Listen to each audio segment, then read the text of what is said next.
Welcome to the vault. Thank you for your patience and waiting. Happy New Year, everybody. See, God is good and prayer works. And once again, you see why you can't doubt law enforcement, state police, and FBI. I will bring you different sources of information so you can get a better understanding of what has transpired this morning in the wee hours in Pennsylvania pertaining to the current suspect. I will play the press conference. Then I'll bring you information pertaining to who he is and the apprehension of this perpetrator. We will dissect everything from the travel time, how long it takes to get from Albrightsville, Pennsylvania to Pullman, Washington, 37 hours by car. Naturally, one has to stop, eat, use the restroom, sleep somewhere, hotel, motel, friends' home, associates. We're going to dissect who this perpetrator is, his motivations for killing these 4 kids. How did he come to know of these kids? Was it random, or did he pick out one or more? Did he deliberately choose Moscow, Idaho to murder these kids? I used Bundy as a reference before in my live stream that he would kill in one state and discard bodies in another. We will learn that this perpetrator was studying criminology at Washington State. He derived out of Pennsylvania from a university there and came to this area, the general area, Washington State, to pursue a PhD. Thank you for joining me. Let's begin this. Prayers to the families and the communities. Washington State, University of Idaho, the parents, family, friends, the communities, because all these communities are now affected by this one person's actions. And we'll also dissect that as well. Who he is, where he came from, how he came to be this killer, who had any knowledge of the killings. If there are any other perpetrators, we'll dissect all of that during this live. Thank you so much for joining me. This is The Vault. Thank you for coming today. Last night, in conjunction with the Pennsylvania State Police, Federal Bureau of Investigation, detectives arrested 28-year-old Bryan Christopher Kohberger in Albrightsville, Pennsylvania, on a warrant for murder of Ethan, Zana, Madison, and Kaylee. I want to personally thank these agencies for their assistance in this case. Kohberger resides in Pullman, Washington, and is a graduate student at Washington State University. We will provide as much information as we can about the extradition to Idaho and the criminal process. However, due to Idaho state law, we are limited in what information we can release today until Kohberger has his initial appearance in Idaho court. I want to express my appreciation to our local community, the people of Idaho, and those throughout our nation who provided information to help us investigate these murders has been very impressive. We've received over 19,000 tips, and we've conducted over 300 interviews. To recap this case, on the evening of November 12th, Kaylee and Madison arrived home at about 1:56 a.m. after visiting a local bar and street food vendor. Ethan and Zana were at the Sigma Chi house before arriving home around 1:45 a.m. The 2 surviving roommates had also been in the community but returned around 1 a.m. On the morning of November 13th, a 911 call was made at 11:58 a.m. reporting an unconscious person at the residence. The call came from inside the home from one of the surviving roommates' cell phones.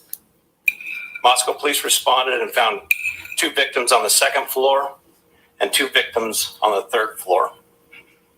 On November 17th, autopsies were conducted, and the Latah County coroner confirmed the identity of the 4 victims, the cause and manner of death was homicide by stabbing.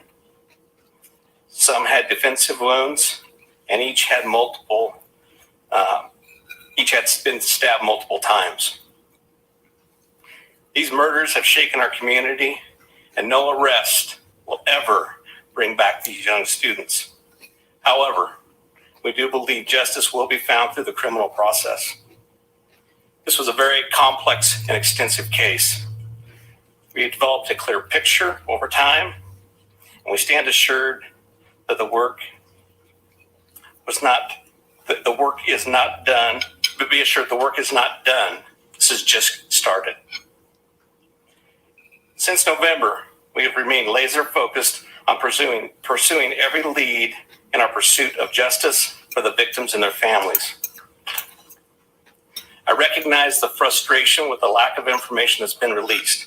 However, providing any details in this criminal investigation might have tainted the upcoming criminal prosecution or alerted the suspect of our progress. We will continue to provide as much information as we can as the process moves forward. Today, I want to specifically thank our dedicated Moscow Police Department detectives, patrol officers, the Idaho State detectives, the Idaho State troopers, and their crime lab technicians and scientists, and the Federal Bureau of Investigation for the resources and personnel to conduct this massive investigation. It was the dedication of them and the persistence and the numerous hours that led to an arrest. Fortunately, these highly skilled people worked together as a cohesive team to solve this case. I also want to thank our community and the nation. Over the past 6 weeks, I've been continually reminded of how much our community cares. Locally, public support has been exceptional with kind words, food for investigators, and letters of support. You will never know how much your words of encouragement help us through these trying times. I appreciate each of you and each of your kindness. Agencies and individuals from across the nation have reached out to us to express their support to this department. I'm reminded how our Moscow community, our families, and the nation has been impacted by this daily. Finally, I do want to thank our media partners for the help.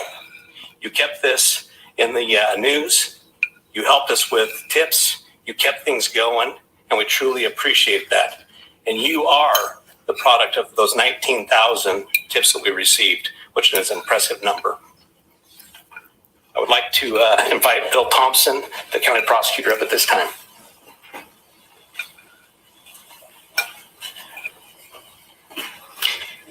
Good afternoon, folks. My name is Bill Thompson. I'm the Latah County prosecutor. And it's sad to be here, but happy to be here at the same time. As Chief Fry indicated, a criminal complaint was filed yesterday here in Latah County, charging the defendant, Mr. Kohberger, with 4 counts of first-degree murder, in addition to felony burglary, which involves entering the residence with the intent to commit the crime of murder. Recordings just got better. Sorry about that, you guys. Didn't know they were going to have a commercial. 4 counts and burglary. Residence with the intent to commit the crime of murder. Mr. Kohberger, and let me preface, there's a pending case now in court, and I and my office and the investigators have to live with the restrictions that our Supreme Court places on pretrial publicity. That said, I promise you we will share with you through the court process or otherwise whatever we are allowed to. I just appreciate your patience on that. The factual basis for the charges are summarized in what's called a probable cause affidavit that is on file with the court. According to the rules of the Idaho Supreme Court, that is sealed until Mr. Kohberger is physically back in Latah County and has been served with the Idaho arrest warrant. At that time, we expect that that affidavit will be available to you so you can share the true facts with all of your readers and your watchers and your listeners and all the people who are interested and really need to know what's going on. So please have patience with us on that. We hope to get that to you as soon as we can. As far as Mr. Kohberger, I can share with you that he is a graduate student at Washington State University and has an apartment residence over at Pullman. He has had an initial appearance in front of a judge in Pennsylvania. He is being held without bond, and the warrant from our magistrate judge here also provides for no bond. We understand that he's scheduled to be back in court in Pennsylvania next Tuesday afternoon, and that a public defender has been appointed for him there. The process at this point is, since he was arrested in another state, he has the opportunity to either waive extradition and return voluntarily to the state of Idaho, or if he prefers not to waive extradition, then we will initiate extradition proceedings through our governor's office. If we do that, it can take a while for him to get here. So again, I'm asking for your patience and understand that's just the way the system works. Once he gets here, he'll have an initial appearance with our magistrate. They'll deal with issues such as making sure competent counsel is representing him, and the case will be scheduled for further hearings. Your primary source of factual information is going to be the court record, because that's what the Supreme Court says we need to refer you to. So please pay attention to what's going on in court and have people there to watch and hear what's being said. As an attorney, myself and my office, we are limited on what we are allowed by the courts to say outside of the courtroom. So please just work with us. Finally, as the chief indicated, this is not the end of this investigation. In fact, this is a new beginning. You all now know the name of the person who has been charged with these offenses. Please get that information out there. Please ask the public, anyone who knows about this individual, to come forward, call the tip line, report anything you know about him to help the investigators and eventually our office and the court system understand fully everything there is to know about not only the individual, but what happened and why. Next, I'll introduce Colonel Ked Wells from the Idaho State Police. Thank you. Well, good afternoon. My name is Kedrick Wills. I serve as a director of the Idaho State Police and certainly want to express our appreciation for your attendance here today. These tragic murders took 4 young, vibrant lives from our community. Nothing we do can bring them back. The only thing that we can do in law enforcement to honor their memories that we know of is to bring this to a successful conclusion. This has been a very difficult time for the families, the university, the community, and the state of Idaho. However, it is also proven that communities come together in tough times. Certainly appreciate the support of the local community and our national audience that has been following us as our investigators have worked through this case. I'm thankful also to you, the media partners, who have helped keep this case in the forefront that generates the tips and we hope will continue to generate information that will help us to a conclusion of this proceeding. I'd like to express our appreciation on behalf of the Idaho State Police to Chief Fry, his leadership, and the entire Moscow Police Department for the way that they handled this from the very beginning. He directed the right people to the right positions that led us to this conclusion today. I've had the utmost confidence in this investigation and in Chief Fry, as well as in Mr. Bill Thompson and the Latah County Prosecutor's Office, who've been a great partner throughout this. Nothing has deterred the commitment of the investigators who've worked on this case, regardless of the organization they represent. It's been very trying and very difficult, as you know, that it has been on those investigators as they do the tedious work that they're so good at doing. The partnerships is what's led here as well. The partnerships between Moscow Police Department, I'd like to express our appreciation with the Federal Bureau of Investigation, specifically the special agent in charge out of the Salt Lake City Division, Dennis Rice, and also the work that happened in the last 24 hours in Pennsylvania with the arrest with the Pennsylvania State Police and Colonel Evanchik with the Pennsylvania State Police. We appreciate what they've done across the nation to help us as well. As Bill shared, this investigation is far from over. In fact, I appreciate what he shared, that this is not an ending, but rather a new beginning. The difference now is, as he shared, that we are dictated what information we can share by the court process and by laws in our state of Idaho. And so we will share, as he shared, Mr. Thompson is absolutely committed to share everything he can share through the court process. We've got to make sure that we don't get in front of that process. And we really deeply appreciate everybody's support here. The relationships that were forged here and the partnerships that were forged have led to this. And based on that is why we're here today. And we continue to believe that the best way we can honor these 4 lives that have been taken is to make sure that we have a successful outcome here. One of the partnerships that's been forged throughout this is a partnership with the University of Idaho. And on that, I'd like to introduce the president of the University of Idaho, Mr. Scott Green.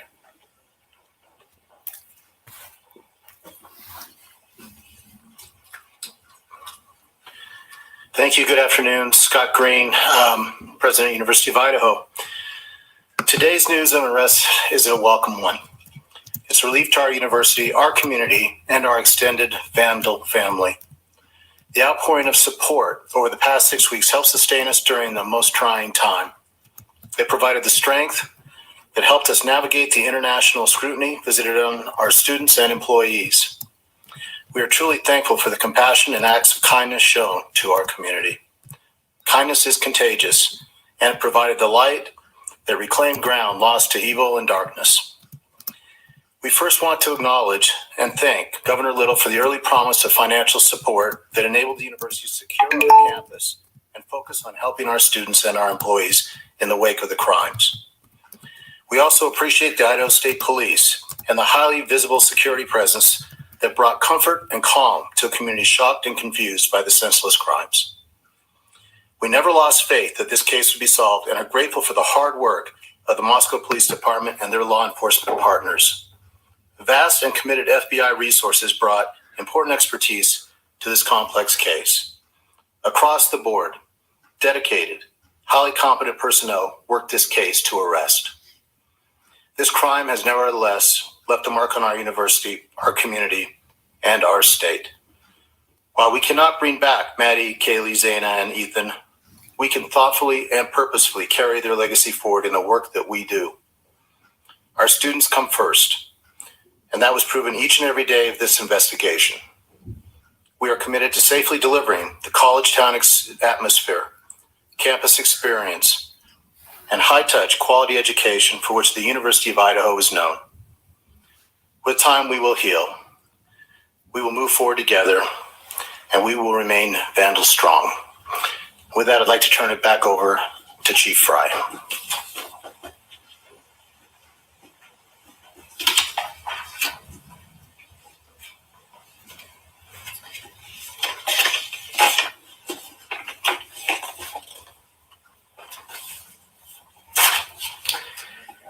So now we will open the floor to questions. However, I want to remind everyone, as Prosecutor Bill Thompson explained, any factual information regarding the arrest of Kohberger is currently sealed per Idaho law and will not be released until he has appeared in an Idaho court. Please formulate your questions accordingly. I recognize there are a lot of questions, and I will try to answer as many of them as I can.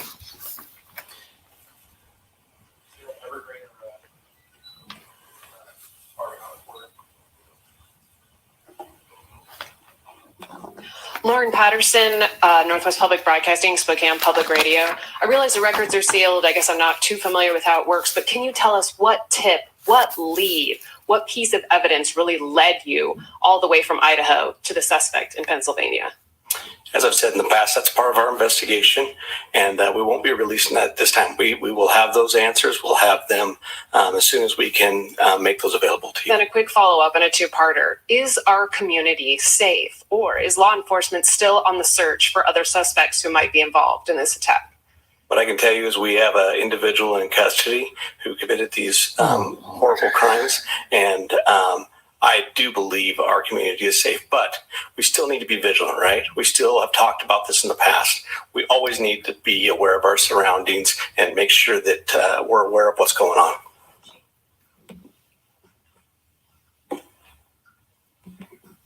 Hi, Chief. How soon into the investigation did police and law enforcement begin to spot Mr. Kohberger as a potential suspect? And a follow-up, how many tips, if you can say, were specifically related to Mr. Kohberger? To the tip part, honestly, I can't answer that question, so I'm not even going to speculate on that. Yeah. The other part, that's part of our investigation, and it will come out. I'd like the mic to please come right over here. I don't be asking much or anything. My biggest concern when I was thinking of getting Botox. Sorry about that. Intermission. I don't think they're going to be able to answer anything, but we'll see. Thank you for joining me. Right over here. Thank you. Dana Griffin with NBC News. Can you confirm that Kohberger asked whether or not anyone else had been arrested when he was in custody? I cannot confirm that, or I'm not sure of that information, but that would still be a part of our investigation. Did CODIS initially return any hits on this guy?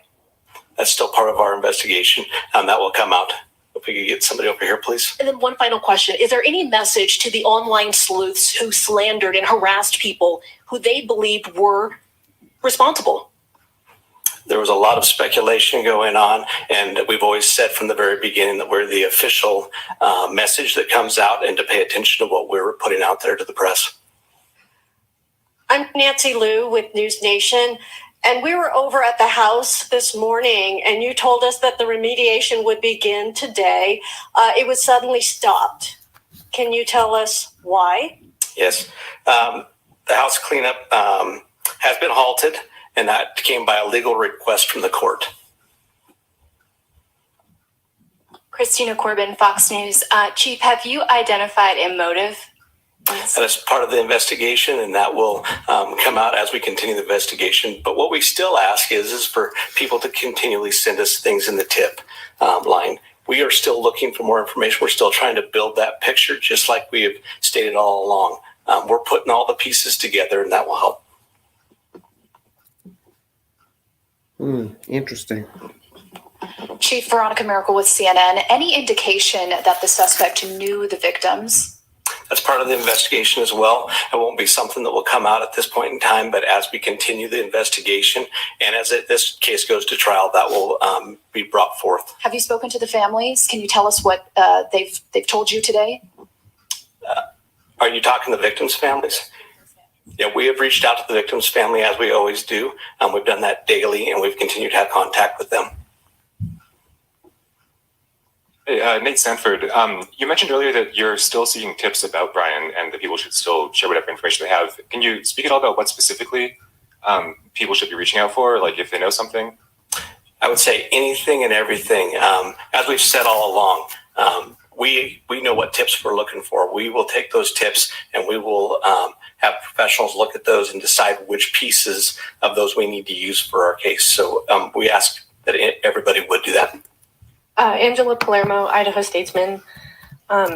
Your department and other investigators on the case took a lot of flack for keeping information close to your chest. Are you glad that you did that, and were you worried about tipping the suspect off?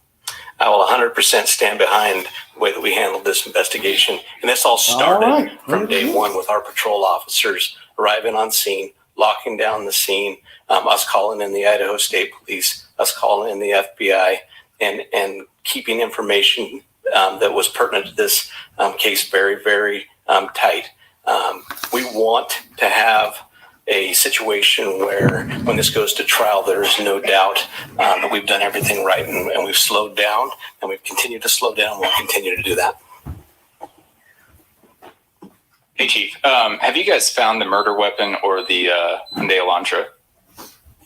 So we are still looking for all pieces of evidence, but we are still looking for the weapon. And I will say that we have found an Elantra. Stephanie Becker with CNN. Can you tell what it was like when you got the phone call when the police told you that they had your suspect? I can tell you, for a lot of law enforcement, it was a fairly sleepless couple of days with as we were leading up to everything that we were doing.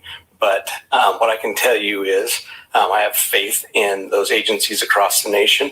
I have faith in our officers. I have faith in the FBI, and they did a great job. But sure, there was some times, even throughout the day, that we were always concerned. Hi, Chief. Don back at CBS News. Can you talk a little bit more about the suspect's connection to Pennsylvania? All I know is that he lives in Pennsylvania. Chief Guy Tannenbaum from Nonstop Local KHQ in Spokane. More about the Elantra. We saw reports that you mentioned that you recovered an Elantra, but can you specify where that was found? And we know that that was one of the biggest pieces of information you were asking from the public to tip. Were you able to provide an information on whether those tips led to this seizure of an Elantra? That's still part of the investigation that will come out in the future.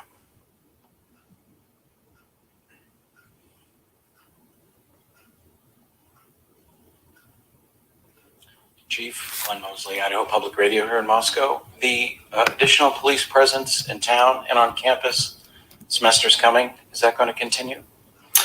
You will continue to see state troopers in the area. You know, we're talking to Latah County as well. You will see a presence of us that we're always have up on campus. We have assigned officers to that. So you will continue to see a law enforcement presence. I'm going to take two more questions. Hi, Chief. Julie Scott, ABC News. Can you tell us if you eventually had a license plate number to the Elantra and how you tracked it to Pullman? That's still part of the investigation that will come out.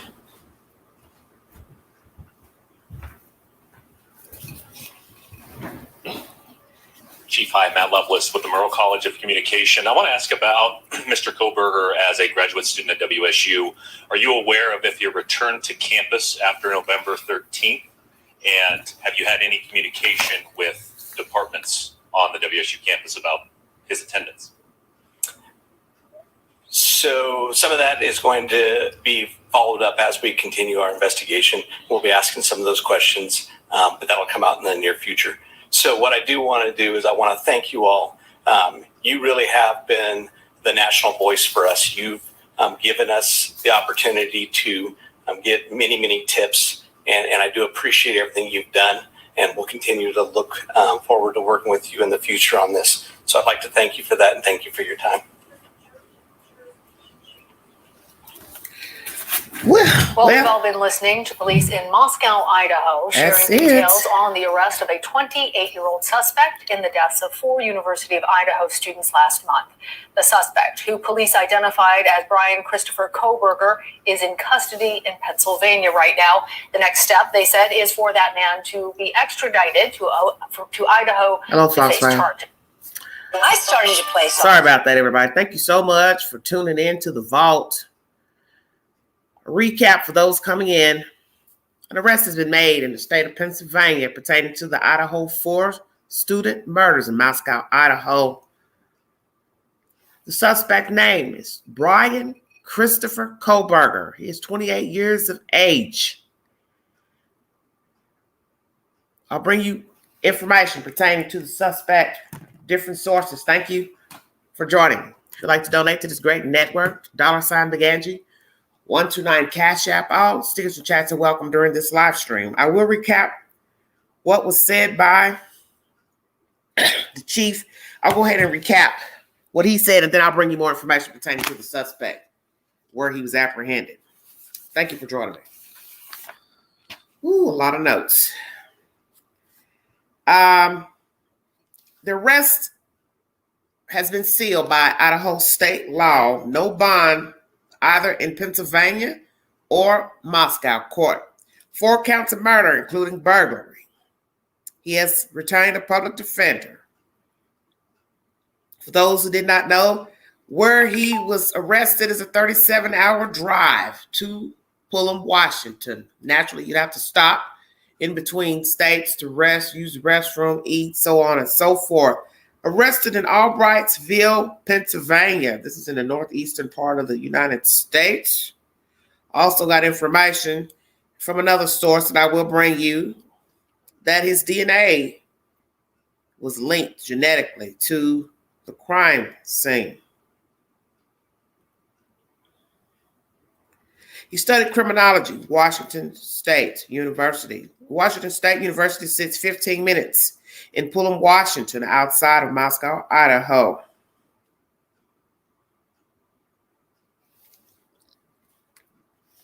Very interesting. Had an apartment in Pullman, Washington.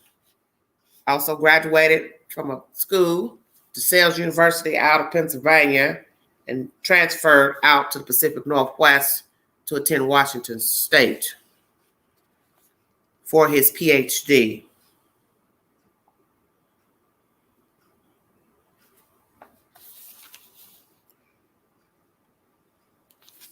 I'm giving you just the basics.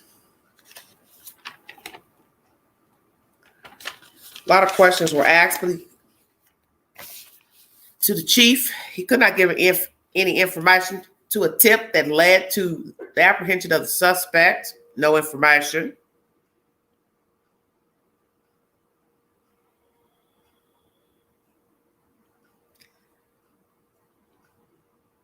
No information pertaining to his DNA being in CODIS. Information about online sleuths helping with this investigation, putting out information, allegedly assisting, so they thought. And he wants you all to know that they are the official go-to to the press pertaining to this investigation. Any information pertaining to the deaths of these kids. A motive. Still have tips coming in, and they're looking for that information right now to build a picture pertaining to the suspect. He was also asked, did he know them, the victims? He says somewhere down the road that information will come to light. 9 times out of 10, it'll be brought when it is time for trial. He said he has kept up with the families, contact daily. So I'm kind of questioning that because we had heard previously from Mr. Gonsalves about no contact by the Moscow Police Department. So when they got information on the perpetrator, is this when they decided to talk to the families or no? Because here he says they have kept up with them daily, but we heard weeks ago that Gonsalves was saying they couldn't get any information from Moscow. So what is the truth to that? I am questioning that out of all the information coming out of this press conference. Still getting tips on this perpetrator. I know it's about 20,000 tips at this point. He stands 100% behind the handling of this investigation. One reporter asked about the weapon and the Elantra, and he confirms that the Elantra was found in Pennsylvania in relation to the suspect.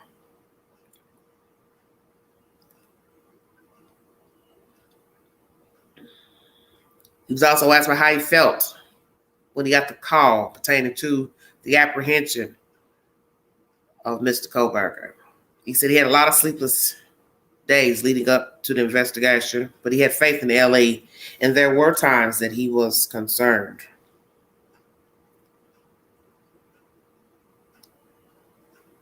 He also confirmed that the only information he knows about the suspect at this moment is that he lives in Pennsylvania. He was also asked about him returning to the campus.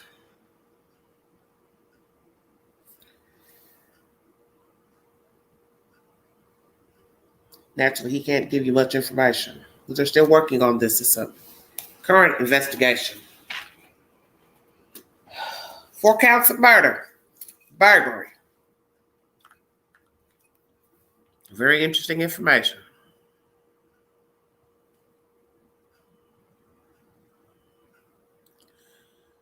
This is very diabolical information because naturally you're going to wonder, how did it come to be? He came to leave Pennsylvania master's program to apply for the PhD program, which is, a good feat for a human being to make it that far in school, 4-year degree, master's, then the PhD program. So he was no dummy, but he was a fool in committing this crime because, you see, the Queen has told you so many times. 50 ways to kill a person, 100 ways to get caught. So if indeed this was for his dissertation, somehow he must have decided, I don't want to ask people about crime anymore. I don't want to talk to people about crime. I'm going to go ahead and commit the crime to get a feeling of what it's like. So you're going to be asking those questions. How long had he been planning to kill someone? Because obviously he's been studying criminology for a while. I don't know if he has degrees and other degrees Because, you can get a master's in anything. You can get an undergraduate degree in anything. You can have dual degrees in different areas. So are all his degrees, undergraduate and masters in criminology. Exactly. Studying criminology, but he took his own car. We're also going to chop that up, so I'm going to bring you information pertaining to Washington State. Queen did her homework. And I'm going to show you how diabolical this is and could have been, depending on the perpetrator and his planning and not planning of the crimes. We'll get to all of that. Thank you so much for joining me. Thank you, Casey, for the donation. God bless you. Let's chop up this information pertaining to Mr. Kohberger, who he is. And I'm sure there'll be more information because there'll be some walkie-talkies deciding to tell us who he is and what he's about. Jake Love, come on now. What do you mean what he was doing? Obviously trying to find some people to kill. That's what it looks like he was doing. I mean, he did execute that part. NBC News is the source of this information. A suspect in the brutal slayings of 4 University of Idaho students' crimes that have shaken our community was arrested in Pennsylvania, authorities said Friday. Bryan Christopher Kohberger, 28, resident of Pullman, Washington, was apprehended in Albrightsville in northeastern Pennsylvania, about 2,500 miles from the Idaho campus, officials said. He'll be charged with 4 counts of first-degree murder, burglary for allegedly breaking into the Moscow, Idaho home with the intent to commit a felony, authorities said. DNA evidence played a key role in linking the murders to Kohberger. 2 law enforcement sources are familiar with the investigation told NBC News. The shocking crimes have captivated the nation during the past 7 weeks, generating about 19,000 tips from the public that police said were crucial to the probe. These murders have shaken our community, and no arrest will ever bring back these young students, Moscow Police Chief James Fry told reporters in Idaho. However, we do believe justice will be found through the criminal process. Ethan Chapin, 20, Conway, Washington. Madison Mogan, 21, of Coeur d'Alene, Idaho. Xana Coronado, 20, of Avondale, Arizona. Kaylee Gonsalves, 21, of Rathdrum, Idaho, were killed on November 13th. 3 of the victims shared the home in which they died, Gonsalves, Mogan, and Coronado, while Coronado's boyfriend Chapin staying overnight, according to investigations. Kohberger is due back in court in Pennsylvania on Tuesday when he'll opt to fight or waive extradition to Idaho, according to Latah County prosecuting attorney Bill Thompson. The prosecutor said investigators were still in need of more information and pleaded with Idaho residents to come forward with anything they knew about Kohberger. This is not the end of this investigation, Thompson said. In fact, this is a new beginning. Investigators still need the public's help to understand fully everything there is to know, not only about the individual, but what happened and why, according to Thompson. Police and prosecutors on Friday revealed few details about the arrest, such as possible motive, how the suspect knows the victims, and what tips or evidence first led detectives to Kohberger. A probable cause affidavit with details supporting Kohberger's arrest is sealed and cannot be made public until he sets foot in Idaho and is served with those papers, court authorities said. Fry appeared to say that Kohberger is the only suspect in this case. What I can tell you is that we have an individual in custody who committed these horrible crimes, and I do believe our community is safe, he said. Authorities in Idaho thanked the FBI, Pennsylvania State Police, for their help in taking Kohberger into custody. Police Chief Fry appeared to admit there were several days between the moment.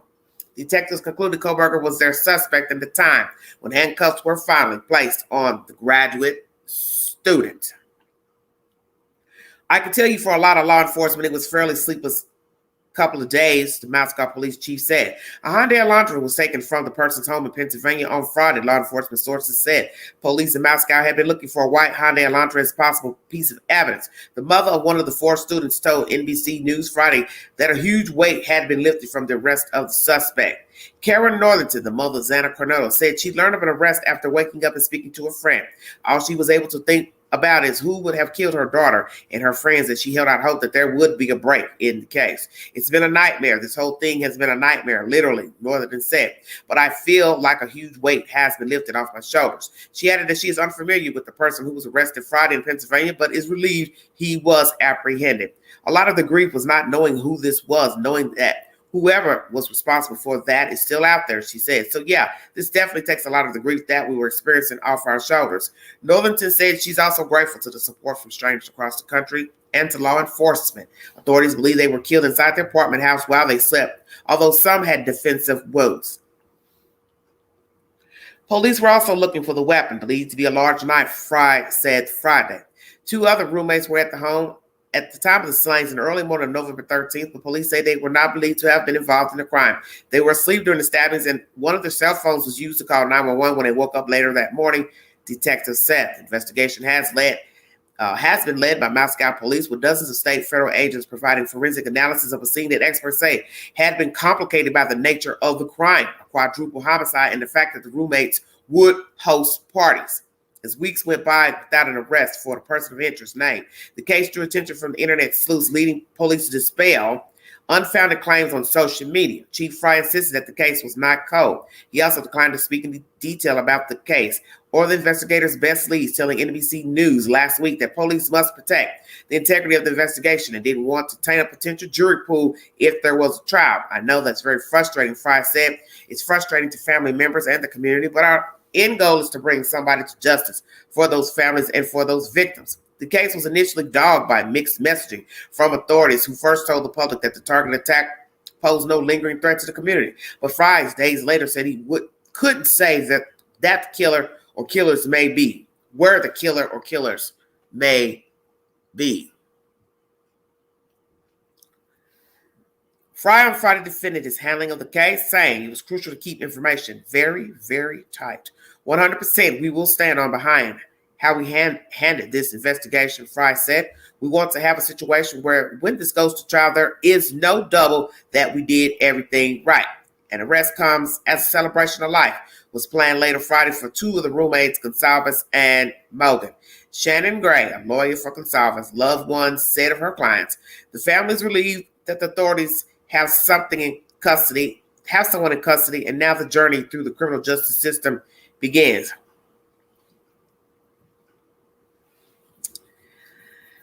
NBC News is the source for this information. Who is this perpetrator? Bryan Christopher Kohberger, 28.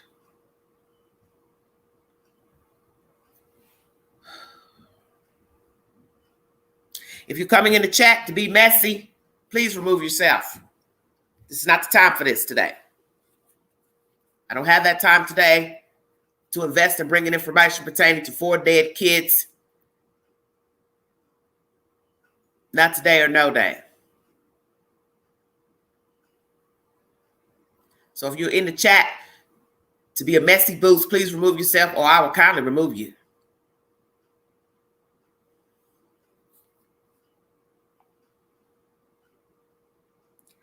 CNN is the source.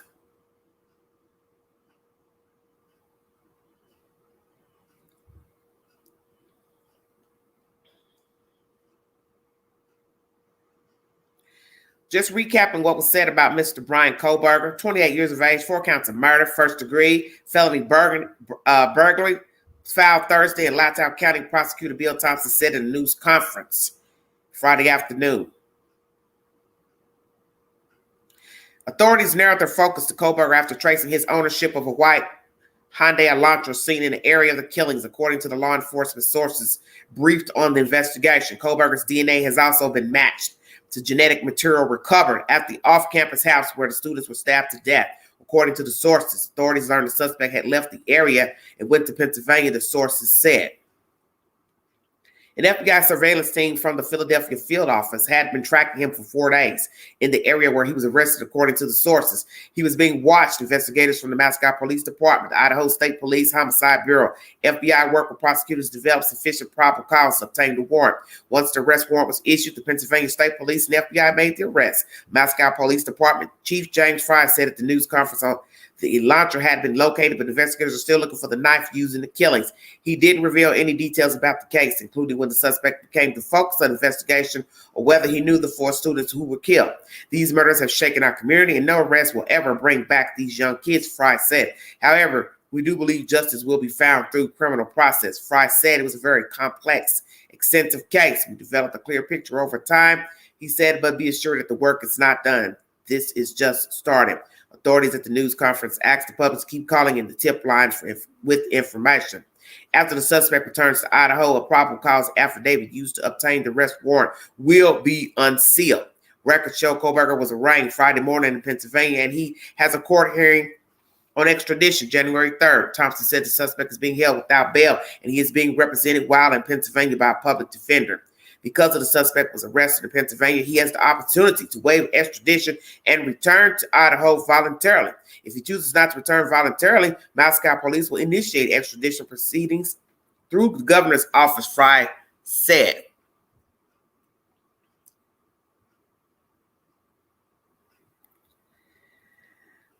If we do that, it could take a while for him to get here. A student at Washington State University told CNN Kohberger is a graduate student studying criminal justice. Officials at the school haven't responded to CNN's request for comment. A CNN team in Pullman, which is only 7 miles from Moscow, saw law enforcement activity at an apartment complex where the graduate student lives. In a post removed from Reddit after Kohberger's arrest was made public, a student investigator associated with DeSales University study named Bryan Kohberger sought participation in a research project to understand how emotions and psychological traits influence decision-making when committing a crime. In particular, this study seeks to understand the story behind your most recent criminal offense, with an emphasis on your thoughts and feelings throughout your experience, the post said. One of the principal investigators of the study, a professor at DeSales University, Pennsylvania, declined to comment on the matter. Kohberger graduated in 2020 with a bachelor's degree. According to a school spokesperson, in June 2022, Kohberger completed his graduate studies for Masters of Arts in Criminal Justice program, the spokesperson said. So he was moving along quite rapidly, 2022. Then 22, he completed his graduate studies for the Masters of Arts. The suspect also graduated from Northampton Community College with an associate degree in arts and psychology. In 2018, a spokesman for the school in Pennsylvania said. Just going over everything, trying to bring some things that we have not heard. Let's see. 20,000 tips, 9,025 emails, 4,575 phone calls, 6,050 digital media submissions, while having conducted over 300 interviews.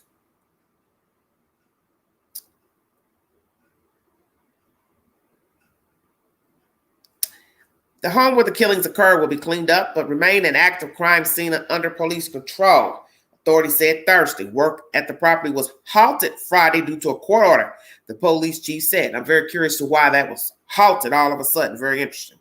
Moscow police say they have worked with a property management services company to remove potential biohazards and other harmful substances used to collect evidence. The update said the home will be turned over to the property management company. CNN is the second source. Thank you all so much for joining me.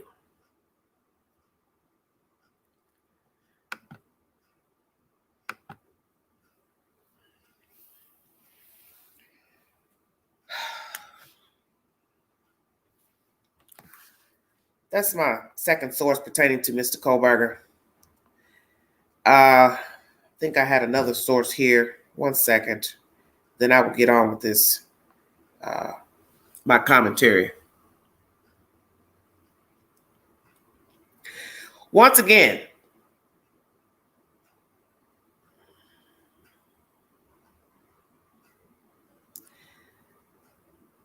the police arrested 28-year-old criminology student on Friday, charged with murder and brutal killings of 4 University of Idaho college students. Bryan C. Kohberger, taken into custody at his parents' home in Effort, Pennsylvania, where he appeared he had been staying recently, according to Michael Mancuso, Assistant District Attorney, Monroe County, Pennsylvania. He was pursuing a PhD in criminal justice and criminology at Washington State University, which lies about 10 miles from Moscow, Idaho, 15 minutes outside for those curious, where the murders took place. He recently entered the program after graduating in June from DeSales University in Center Valley, Pennsylvania, with a master's degree in criminal justice. Mr. Kohberger was charged in Idaho with 4 counts of first-degree murder, being held without bail in Pennsylvania, and extradition hearing has been scheduled for Tuesday.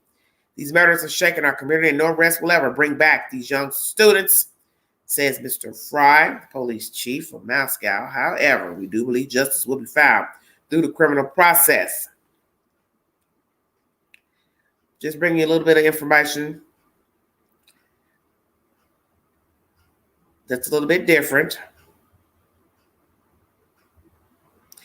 In a post on Reddit from about 7 months ago, a user who identified himself as Bryan Kohberger asked people who had spent time in prison to take a survey about crimes they had committed.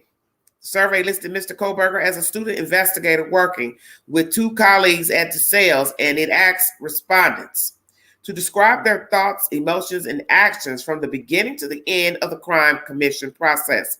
At Mr. Kohberger's apartment complex in Pullman, Washington on Friday, several neighbors say they were left unsettled after learning that the suspect had been living so close by and regretted regularly leaving their doors unlocked. See, this is crazy. Leaving their doors unlocked in the quiet housing development on campus. The complex includes about a dozen apartment buildings, and a children's play set sat behind the unit where Mr. Kohberger had been living. Andrew Chua, a graduate student who lived in the same building as Mr. Kohberger, said he briefly met him August, September. The two spoke about their degrees and where they were from. Mr. Kohberger had appeared to be excited to continue his studies. He was really passionate about what he was doing, said Mr. Chua. Another graduate student who knew Mr. Kohberger said he was keenly interested in studying policing, but the student who spoke on conditional anonymity, because of words about upsetting others in the department, said Mr. Kohberger had few friends at the school. Mr. Kohberger had appeared to want to socialize, the student said, but had made offensive remarks in the past that had left him somewhat isolated. Now, what were those comments, I wonder?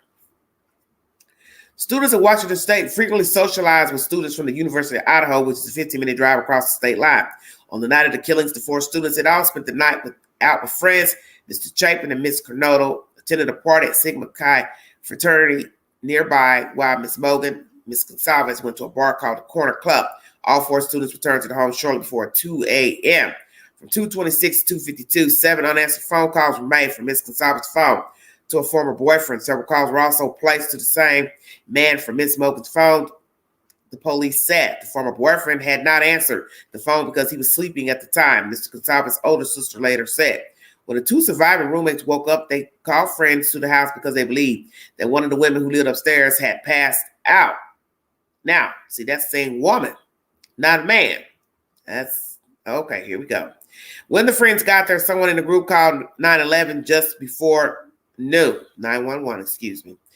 And the police arrived to find the victims in what the coroner later described as a bloody scene. Mr. Chapin's family welcomed the arrest in a statement on Friday, acknowledged the long process of grieving that remains ahead of them and the other victims' families. We are relieved this chapter is over because it provides a form of closure, the Chapin family said. However, it doesn't alter the outcome or alleviate the pain.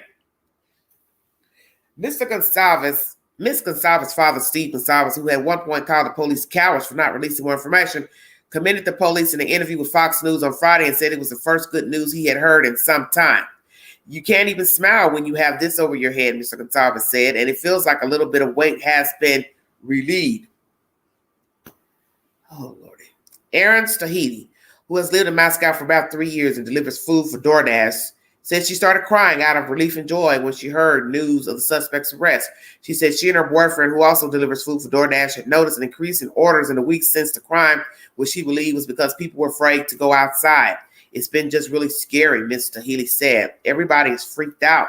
At the news conference on Friday, Chief Fry was asked whether the community was safe after so many weeks of fear. We have an individual in custody who committed these horrible crimes, and I do believe our community is safe, he said, but we still do need to be vigilant, right? Steve Gonsalves, whose daughter Kaylee was among the victims, told Fox News the news of Bryan Kohberger's arrest felt like a little bit of weight has been relieved, and that, of course, he's innocent until proven guilty, but that's a lot better off than we were 48 hours ago.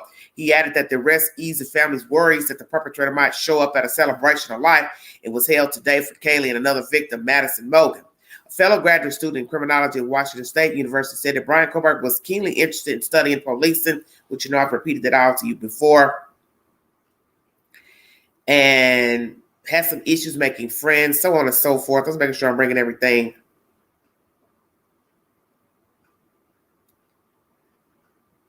let's bring you something uploaded 2 hours ago. Washington State University, where Bryan Kohberger was a graduate student, said his police department assisted Idaho law enforcement executing search warrants on Friday at Kohberger's apartment and office, which were both on its campus in Pullman, Washington.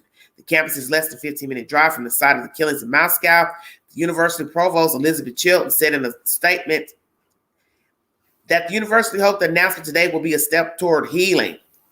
Bryan, charged with murder in the November 13 killings of the Idaho students, 4 of them, completed his first semester as a PhD student in criminal justice this month, Washington State University said in a statement. According to the university's website, the last day of lectures was December 9th, and the last day of exams was December 16th. So that's almost a month after. So did he stay behind to complete these lectures, I wonder?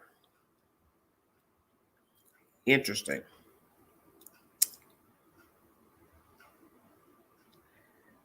Governor Brad Little said the arrest was welcome news and an important step in bringing peace to a community, state, and nation gripped by a horrifying tragedy.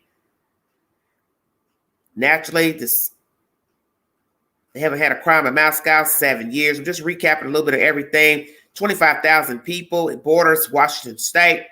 The university has 11,000 students. The students said in interviews they normally felt safe walking around town late at night or leaving bikes unlocked around campus. But after the killings, many students left campus early for Thanksgiving break. Word about an apparent killer on the loose.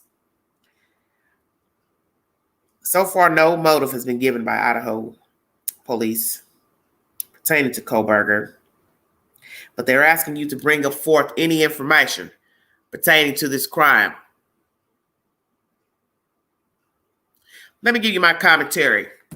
I'm almost an hour in, so I don't want to prolong this. If you want to verify any of this updates, NewYorkTimes.com is the source. Just giving you a brief recap. Bryan C. Kohberger, 28 years of age, has been arrested on 4 counts of murder and burglary. Who is this guy? Did he work, have a job besides being in the PhD program? Studied criminology in Pullman, Washington, in Washington State, 15 minutes outside of Moscow. DNA has linked him to the crime. An arrest has been sealed until he appears in court. No bond in Pennsylvania or in Moscow. Will he ask to stay in Pennsylvania? That is something many of you might want to ponder on right now. Because Idaho has the death penalty, from my understanding. So why would he want to come to a state where he could be put to death? He is his own great work at this moment. Because he foolishly killed these kids, possibly to understand the mind of a killer. Because how better can you do the dissertation if you are indeed a killer yourself? And he could speak in third person. Stay woke.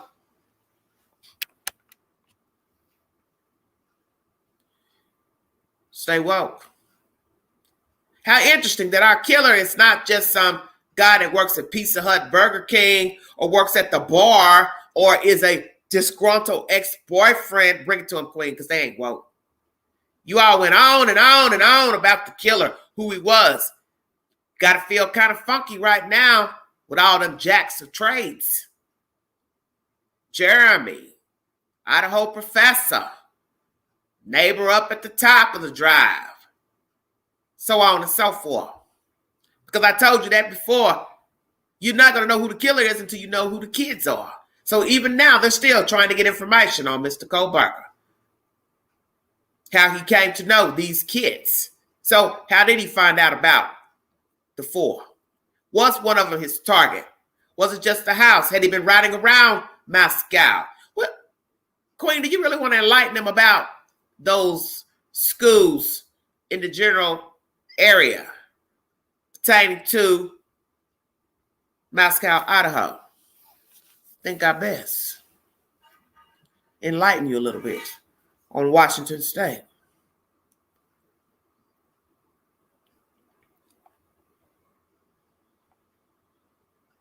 "15 minutes. It's not very far.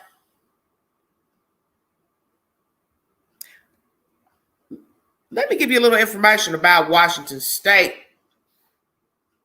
and how it ties in.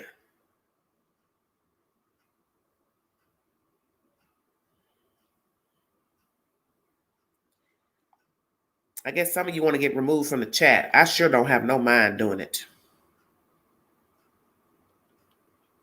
Let's talk about transportation in Pullman, Washington. Located in the hills of eastern Washington, the WSU Pullman campus is easier to access than you may think. 5-hour drive from Seattle, 1-hour flight from Seattle to Pullman Moscow Airport, 1-hour flight from Portland to Spokane. 3 airports within a 90-minute drive located in Pullman, Lewiston, and Spokane. Will I need a car living in Pullman? For many people, the answer is no. There's a very efficient transit system to and from campus. It's free for faculty, staff, students. Others can pay per ride or purchase a pass inexpensively. Most students who bring cars to campus find that using the transit system is more convenient. They leave the cars parked most of the semester. Don't want to walk home alone at night? Cougar Safe Rides offers WSU students and community members free rides within Pullman city limits. Call WSU 267 SAFE. Buses and shuttle vans around town and around campus. Pullman transit buses are free for students, staff, faculty. Flash your Cougar card to ride to nearby destinations on and off campus.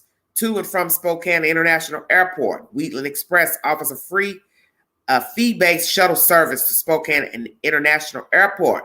To and from Seattle, Wheatland Express provides bus services to and from the Seattle area during vacations, Thanksgiving, winter, and spring breaks, Veterans Day, weekend, and on family weekends. To and from Lewiston. The Lewiston Nez Perce County Regional Airport offers free shuttle rides to and from the airport to WSU students and faculty with boarding passes for flights from the airport. Ride sharing, van pools. Park free during the day at a park and ride lot in the area, and then catch a Pullman transit bus from the lot to campus. The university coordinates van pools to and from these communities. Number 1, Moscow. Stay woke. Colfax Steptoe. Number 3, Lewiston, Clarkston Valley. Commuting from Spokane, use Spokane Transit's Commute Finder NW to find a carpool or van. Then it tells you all the rental cars, taxi services, biking, commuting by campus, by bike is another option. They have a commuter locker membership program for bike commuters wishing to use shower facilities. There's a reason why I'm bringing you this information, because in order to get in the mind of the killer, you need to know where they live, how they live, what was there. So they have a ride share program that can take them to the airport, other little small towns, and Moscow was on the top of the list, as you heard here. So who's to say he didn't ride on one of those vans, shuttles, to case out Moscow, Idaho? Stay woke. Because I got a feeling that's what happened here. They don't know how he came about to know the kids. So that's why they're asking for tips from people that know him. And you did hear somebody at the school say he tried making friends but didn't do well in that department. So is it because he didn't know how to conversate, or he did say something out of whack to somebody? What was that exactly that he said that rubbed people the wrong way? Was it racial commentary, biasness of women, gender issues, gender commentary? What exactly did Mr. Kohberger say that got him funny looks, funny stares, and maybe nubbed? Did he kill to see what it was like and to get away with it since he's studying criminology? How did he find the kids? Who was the target, one or all? Was this random? Did he just go to Moscow to case out an area outside his jurisdiction? He felt safer going somewhere else because he knew he had to go to school and work there. So I'm going to go work outside of the area to do my handiwork.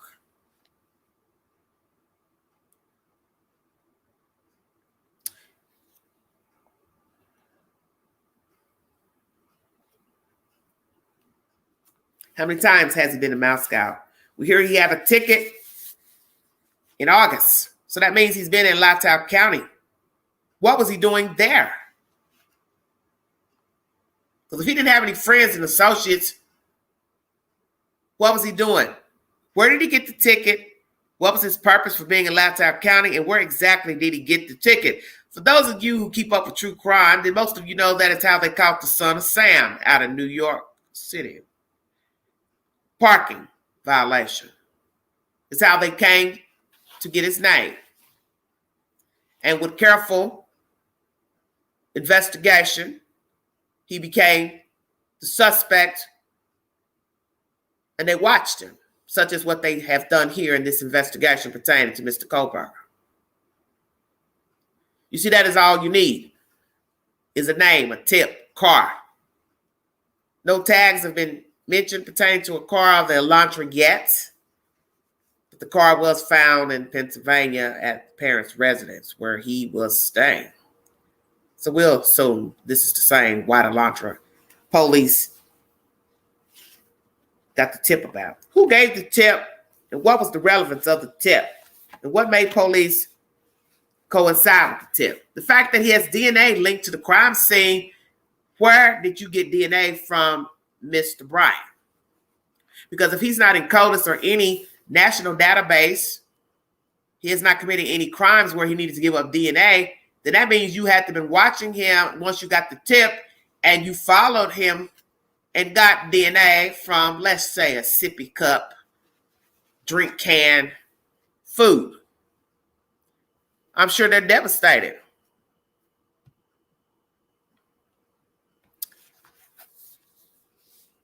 Yeah, bringing in gossip already. Here we go.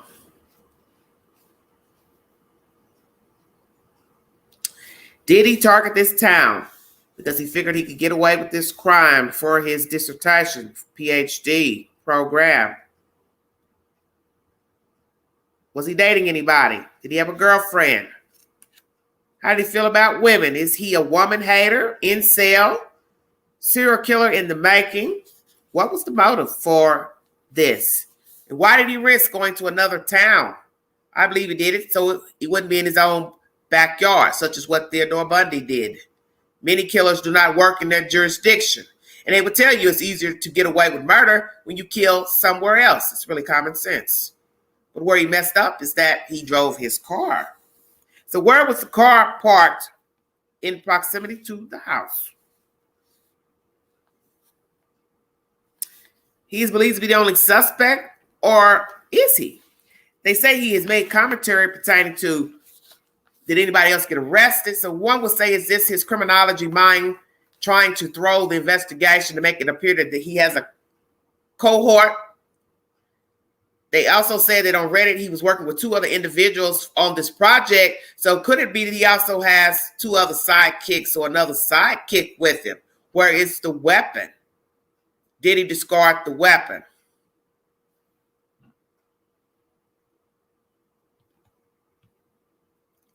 Please don't bring any rumors in this chat. We've had enough of that already. The reason why this investigation is filled with all those tips, because most of them are probably gossip. The man's been apprehended. He's been linked to the crime by DNA. So stop it. Enough disrespect has been done pertaining to this investigation, and the names of these kids and the people that they coincided with. Just stop it. There comes a time when you people need to learn when to fold. They have an arrest now, so just stop with the bullshit, okay? I don't have any patience for it today.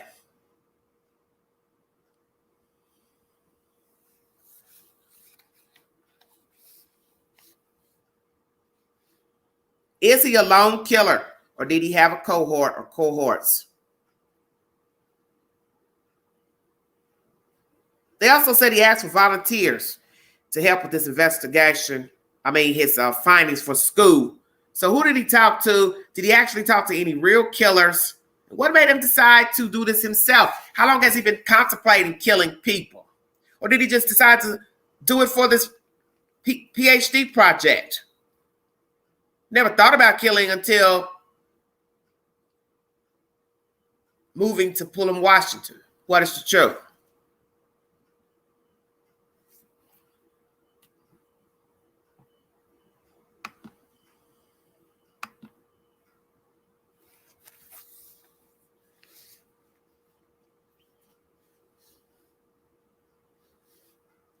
When did he decide that he wanted to become a killer?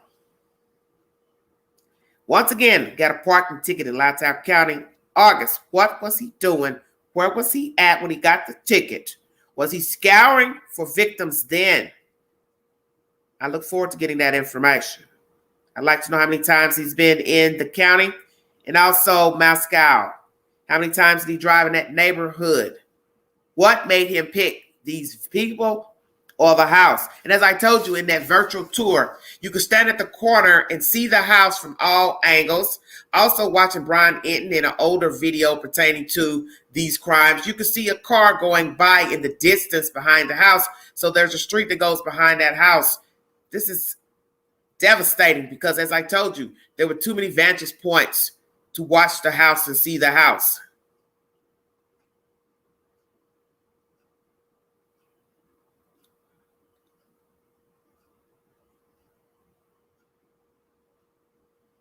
Well, he couldn't have parked the car too out of sight because he's now been arrested.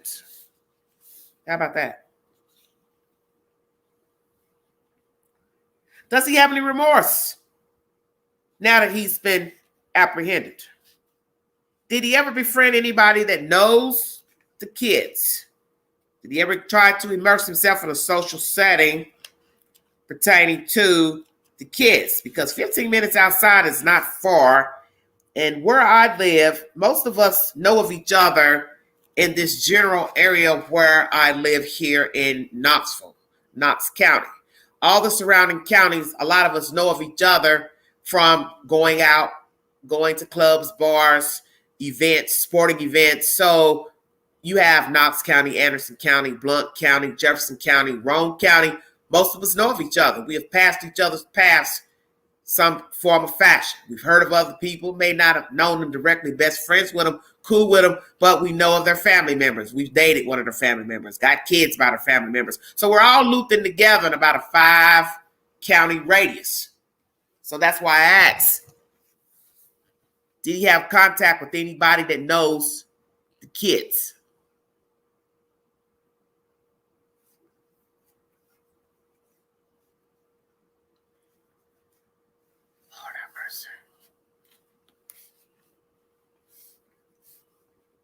Gossip, gossip, gossip. Even when they catch a killer, they still can't stop gossiping. Shows you how desperate some of you are. You know, I'm going to say this to some of you. Some of you have the mindset of these criminals we talk about. You don't even realize it.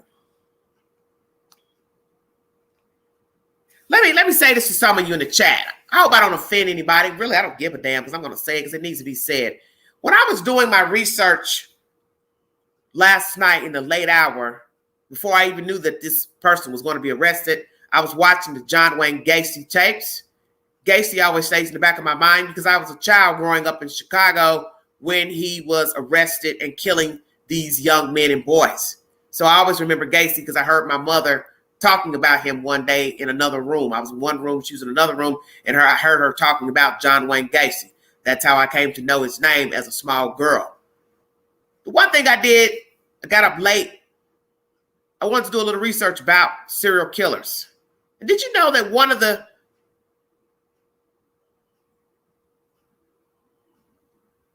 flaws pertaining to sociopaths and antisocial behavior, because Gacy said that's what he was diagnosed with, antisocial personality. Nosy neighbors. Put that on paper. Nosy neighbors. And I thought about that for a minute. What would make a nosy neighbor be an antisocial person? Well, it dawned on me. That's a person who doesn't have any boundaries. So let me elaborate.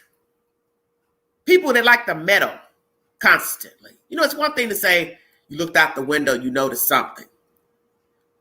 But it's a difference if you decide you have to go put yourself in the situation, such as you see someone, your neighbor, getting out of a nice car. And you are just so enthralled with the car and the person for some reason. And you need to go talk to the neighbor about why they're getting out of that car. And how did they come to get that car? And is it that car? Meddlesome nosiness, antisocial traits. Some of you are like the nosy neighbor. Perhaps you are the nosy neighbor. That's why you keep making all these whack-ass comments on Reddit, News Nation videos, other chat members' videos, Facebook pages, Facebook groups, because you have an antisocial flaw. And that's something some of you need to realize. That is one of the groups of antisocial disorder. Messy boots.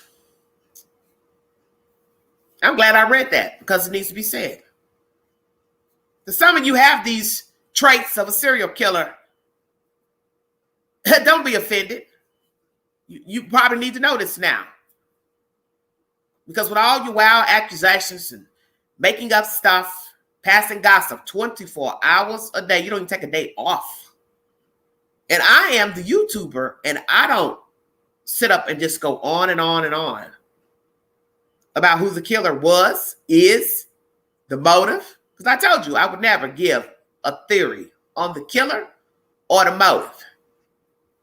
And in doing my research this morning, just curious about psychopath, sociopathic behavior, that was the first one at the top of the page. Nosy neighbors. And I'm seeing that in the chat and people who comment. The stuff that you repeat is ridiculous. Because you tend to forget that there are victims involved. And the nonstop meddling with commentary leads me to believe this is how you behave in your normal life. This is how you navigate in your normal life. You are that same person that comments in the chat ridiculous ass theories, pass anything as gossip, as the spoken word and the truth. You're that same person that will go up to a complete stranger across the street and ask them about that new shiny red car they just got out of, and ask them how long did they have it. And I thought you worked at McDonald's. How can you afford that fancy car? Some of you are that person. I see the signs. Every time I go live and I read the chat comments. Because see, let me tell you something about Queen. I didn't used to read my chat comments. And some said, you need to start going back. Some of the people in the chat got some jacked up ass tendencies like these people you talk about in the storyline. I'm just saying. How does his friends and family feel knowing he has been arrested? Imagine banging on the door 3 a.m. in the morning.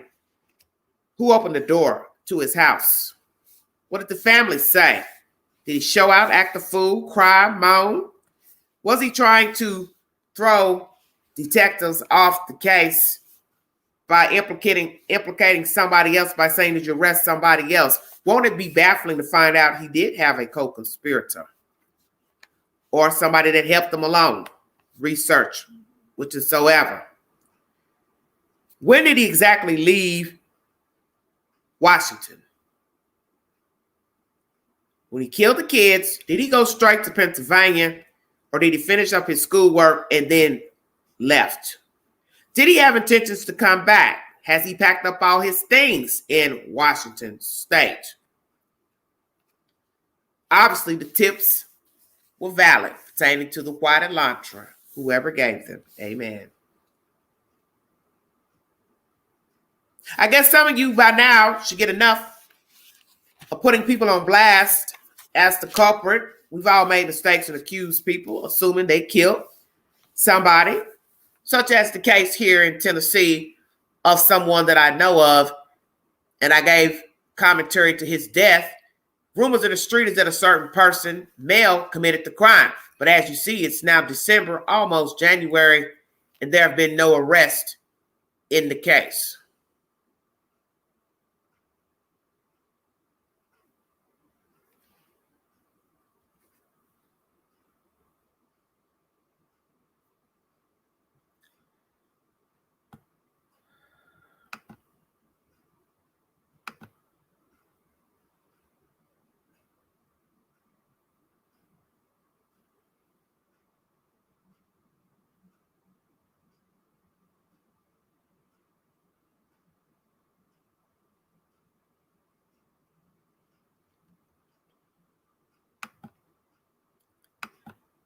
They said he just started the PhD program.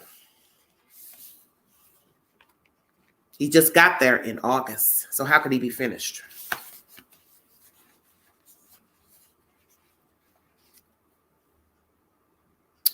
Incel.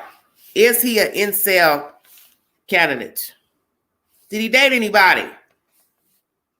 Kids ever married? Childhood trauma? Mother hater? Bedwetter? Born a killer or made a killer? What if he hadn't gotten caught? Would he have had this cooling off period that many people were speculating of the so-called killer? Because if we are to believe this was nothing personal, didn't know any of the victims, he would have killed again. And I think that's common sense. The death penalty is in the state of Idaho. Will he try to remain in the state of Pennsylvania? Why did he give up his freedom? He seemed to be a smart young man. He went far in school. Was this all worth a piece of work, paper project to try to see what it's like to be a killer, try to understand the emotion of killing from front to the end of a killing? And the only way I'm going to know this is if I actually do it myself. I don't want to talk to a killer. I don't want to read up on killers. I want to go ahead and do it. And that way I can write the experience as my own. But the gist of that is he couldn't write it as his own, because how are you going to tell the world and your professor, oh yeah, by the way, I just hacked up 4 kids, so I'm speaking from experience.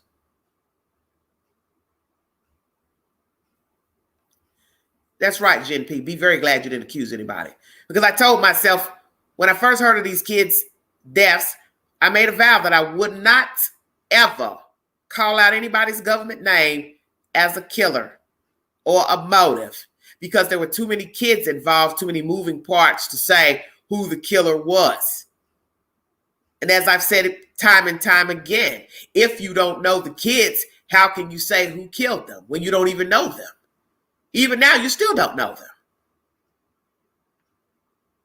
Nobody has brought out any great information pertaining to the 4 victims for me to sit up and say, oh yeah, I think I know who did it. And every day you people sat up and you threw daggers at people, and you could have ruined these people's lives with your fucking gossip, just nonstop. And you change narratives every waking day. Soon as you got information of somebody else, oh, he looks creepy. His eyes are creepy. Oh, he acts weird. Maybe he just wants attention. Maybe he's got serial killer vibes too. I don't know. But until he's arrested, he ain't the killer. Jack. Ain't you tired of Jack? Should be ready for a new name now. John, Job, Billy Paul.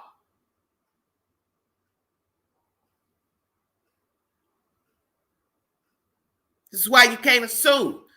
As legal experts say, you can say, oh, I think he may have done it. I think she may have done it. But when you just sit up on a platform and just go on and on and on about, oh, yeah, he's the killer. Then as soon as somebody else throws somebody else's name out there, oh, yeah, I think he did it too. Well, how many killers do we have? But so far, we only have one arrest out of Pennsylvania. Don't see nobody by the name of Jack up there. I'm just saying. The motive doesn't matter because he killed 4 people. And if we find out he has no relations to the victims, he doesn't know them, they don't know him, they've never met or talked, then that means he targeted 4 strangers for his own liking. And I was listening to someone speak in law enforcement about John Wayne Gacy last night, and he said, you're so worried about the motive.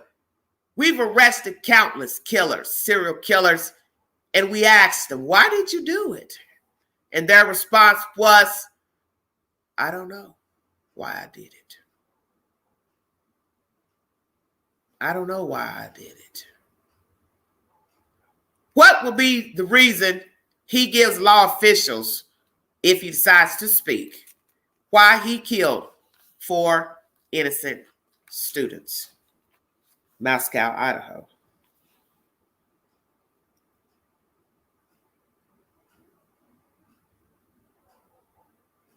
Why give up your freedom? Why snuff out 4 innocent students? Does he feel better now that he's killed these kids? How do the Gonsalves feel after, in the beginning, worrying about alibis? Yeah, I'm going to say this.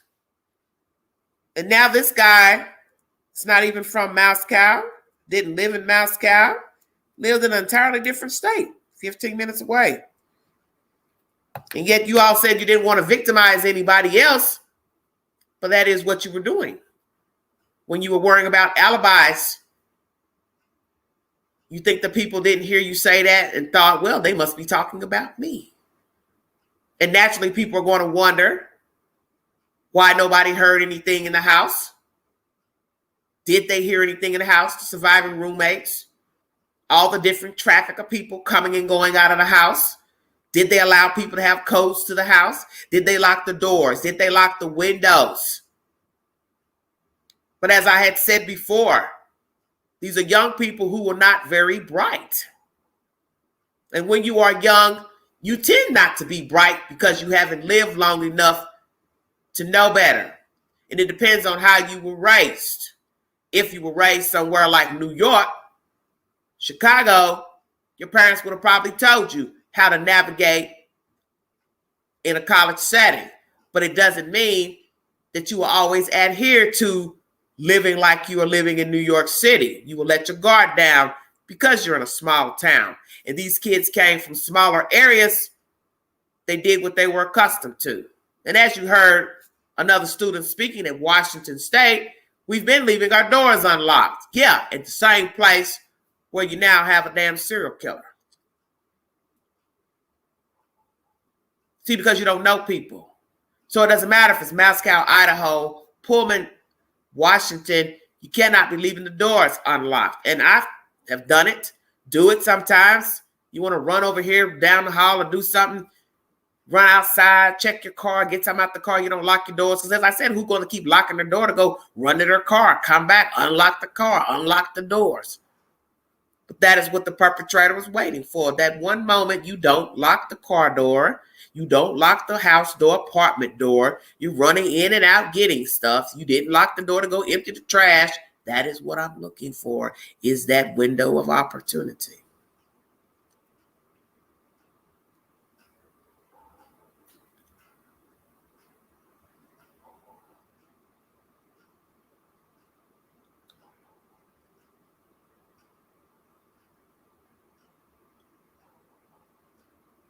You see, you don't know people. And this is a tragedy. And I can tell you, since talking about the Idaho 4, I have been paranoid out of my wits. I have not been the same since talking about Eliza Fletcher. Eliza Fletcher, her case has been mentioned in comparisons to this case because she was kidnapped off of the University of Tennessee at Memphis. And I have just not been the same since talking about both of these cases. They bother me to my core because I know that you can never tell who the killer is. You can assume all day, but the only person knows is the killer and the victims. The point is, you don't know people. So it doesn't matter if they were killed by somebody that knew them, killed by an ex-lover, killed by some random guy that saw him at a bar, or he was just targeting a house or whomever. The point is, they're dead. They're not coming back. And people try to weigh which is better and different. Because you hear the father saying that. Kaylee's father. Oh, I talked to some people. They say it'd be much worse if it's just some random person that did it. Well, who wants to be with somebody that you think is your friend and they decide to kill you? Ain't neither one better. Because then that means people will say, well, if you knew he was a killer, why are you hanging with him? Why are you still dating her? Why are you hanging around these people that act like killers? Think about what you're saying.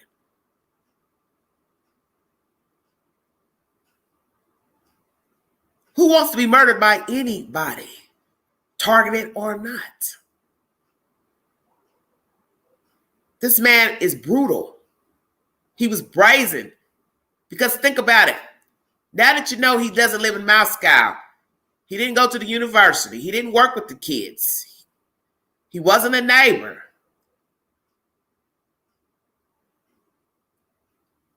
How did he choose them?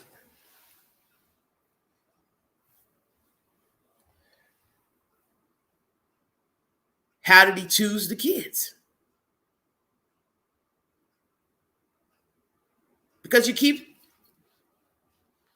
trying to put it together with all this body cam stuff being released, people complaining about the kids and the noise.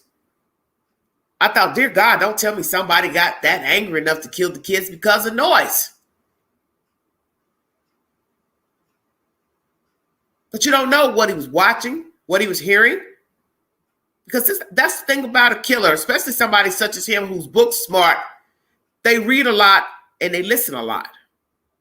And this is the very reason why I tell you all in my live streams why you have to be careful of how you carry yourself and what you talk about. Just like this lady I was talking to today, she said, people post stuff all the time. She said, you're out to eat, posting that you're out to eat. Now somebody knows to go to your house and rob your house. Exactly.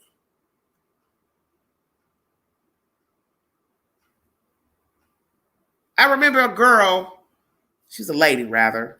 This is before I ever got on social media. I wasn't on Facebook in the late 2000s, like 2012, 10, when everybody was getting on Facebook and doing all that. So I would just hear people talk about Facebook. I've never been enthralled with Facebook, and I'm still not enthralled with it. I'm not enthralled with any of this shit. I'm just keep it real with you. I don't really give a damn about none of this because it is the devil's workshop, and it's at some point this stuff's got to end because it's just dangerous. And you're giving a person more of a window into your peripheral. And I know there's good and bad in everything, but all the social media, you're giving a person a window into the soul, into your backyard. And it's not funny. But long story short, she would post where she was eating for dinner. And she said she did it often. And every time she came home from dinner, something was messed up outside of the house, like mailbox vandalized or something. So she tells me, I think one of the neighborhood kids is watching my Facebook page. I just thought that was the craziest thing. I said, a kid? I said, how would a kid know your name or your government name if you're using your government name on Facebook? And I was never into social media at this time. This is probably 2012, sometime, somewhere in there. And I'm listening to her tell the story. And it sounded crazy to me. Every time she goes out to eat, she posts it to Facebook. She comes home, her outside property is vandalized some type of way. I said, well, it seems like to me, whoever your so-called friends are, or maybe somebody you've dated, sees that you're live at the restaurant, Applebee's or wherever the hell you are, Ruby Tuesday, and then they go march their ass over to your house and vandalize your damn mailbox. See, she didn't get it. She's wanting attention so bad. You got to go live. You got to go live, or whatever the hell she was doing. Well, they're at your house. Maybe next time it won't be your mailbox. They'll be like this motherfucker. They'll be sitting in your damn house, waiting on the porch. Because this is something you all don't seem to understand. People watch you. They don't ever have to tell you, oh, I see you been to Macy's today. Oh, I see you went to Kroger to the grocery store. They just sit and watch you out the window. So you get out your car, unload your trunk. Oh, she's been shopping today. Oh, she went and got this today. They never have to ever say two words to you. They know where you went today. They know that you went shopping today. I trust nobody. Let me make this clear. I grew up in one of the roughest cities in America, and that is Chicago. And I came to live in East Tennessee as a young child, and I carried those ways with me. Have I been lax in my behavior? Of course, but my eye is always on the prize. That even if I step outside this door now and didn't lock it and went out for a few minutes, you can best believe when I come back in here, I'm looking at everything. Every closet, bathroom, shower, everything. We will go toe to toe up in here. And I guess the lesson learned is for me to now start locking my door every time I go out, just to do something as simple as empty the damn trash. But I have to tell myself, the perpetrator, that is what he's looking for, is the window of opportunity. Because most crimes are windows of opportunities. You have to stay woke. Because it's one thing for somebody to kill you who you've had words with, altercation, fell out, they're mad that, a relationship didn't work out, whatsoever. But yeah, it's even more scary when it's a random person that didn't know you from a pile of beans. And they just looked at you somewhere, be it in a store, restaurant, bar, social media, and said, I want her, I want him, and I'm going to find that person, and I'm going to kill them.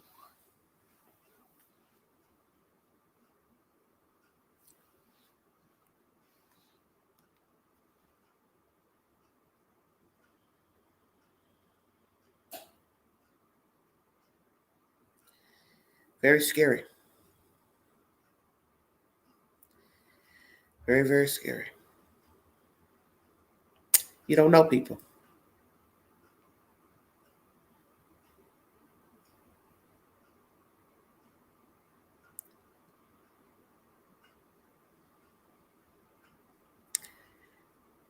Prayers to the family.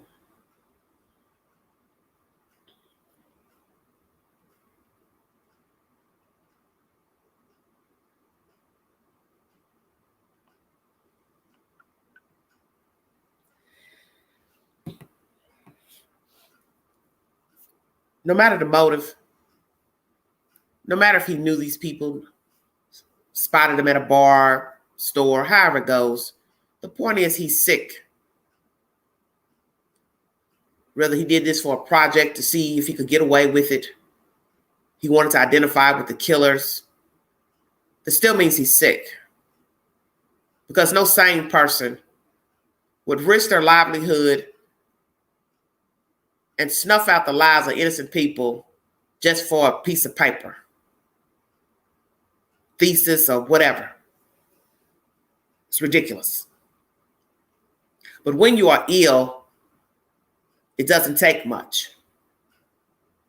And as I was talking to this young lady earlier, the reasons that people get into trouble, she felt like a lot of people get in trouble because of the company they keep. And in my mind, I was thinking, well, sometimes you can be coerced into things, but if you're grown, you know better. So it's still your choice to go along with it, even if you've never been in trouble before. But people can, pump you up. Oh, don't worry about it. You won't get caught. Or, do this to make some extra money. Many people have fallen prey to falling in behind people, friends, associates, family, to do wrong. Not necessarily murder, but to do wrong. Thank you, Buffalo. And they had to learn the hard way. See, all walks of life can get into trouble. It's your mindset. And I pray for anybody who has a deviant mind, especially young, because when it's young, it's worse. Because if somebody doesn't intervene, they now become an adult and they want to act out. Who's going to be the person to say, hey, you shouldn't be doing that. Hey, you shouldn't be thinking like that. Might be too late. So that's why you have to try to set a good example for children, because everything starts at childhood.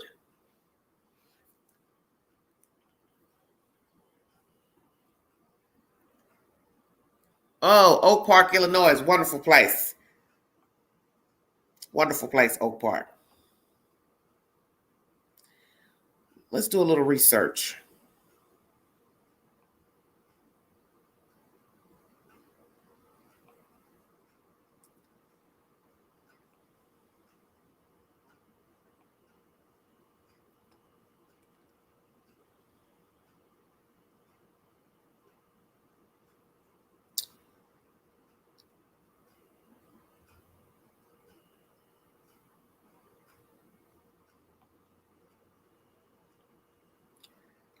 Antisocial personality disorder, ASPD. A mental health disorder characterized by disregard for other people. Those with antisocial personality disorder may begin to show symptoms in childhood, but the condition can't be diagnosed until adolescence or adulthood.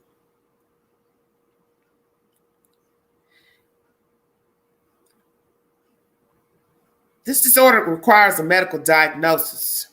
Those with antisocial personality disorder tend to lie, break laws, act impulsively, and lack regard for their own safety or the safety of others. Symptoms may lessen with age. Now, I bring up this disorder because allegedly John Wayne Gacy said this is what his doctor told him he had. I do not know if this person that we're speaking of, Mr. Kohberger, is antisocial, but I decided to throw it out there just because. Does he have a mental disorder? What was the motivation for killing these kids? One thing it says about this antisocial disorder is that treatment can help, but this condition can't be cured. Chronic, can last for years or be lifelong. Very scary.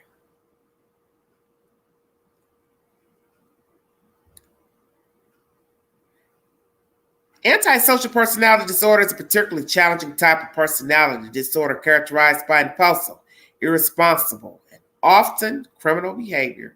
Someone with antisocial personality disorder will typically be manipulative, deceitful, and reckless, and will not care for other people's feelings. That's what was said about John Wayne Gacy in the Gacy tapes, now playing on Netflix. One of the officials who was dealing with the case said that he's very deceptive, manipulative. He's a manipulator. You have to be a manipulator. And we learned that with Theodore Bundy. And the two cases that scared the shit out of the Queen as a young woman was The Deliberate Stranger, detailing the life and killings of Theodore Bundy and John Wayne Gacy. I literally was afraid to go to sleep after watching Brian Dennehy play John Wayne Gacy. Because Gacy had no remorse. And if you go to Netflix and listen to the 3-part episodes, you will hear the killer's own words, how he didn't care for people. He had no remorse, even talked junk lying on the death table.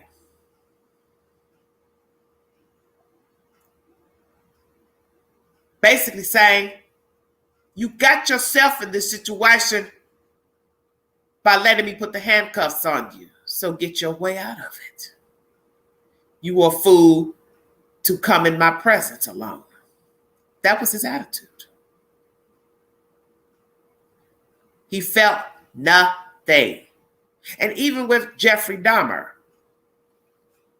who apologized to the families in court and let the court know that he felt like he, was sick. He would do it again. But it's your interpretation if you believe he actually felt some type of remorse. Some would say he didn't. He only felt sorry because he was caught. So your interpretation. But the point is he said it. Doesn't really mean he meant it, but he did say it. Gacy? Hell no.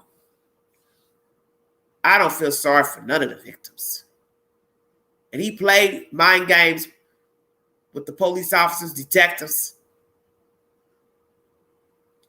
trying to duck around where he disposed of the last bodies that weren't in a crawl space, saying, oh, well, I think they're in the lake or the river, one of them. Just no regard for life.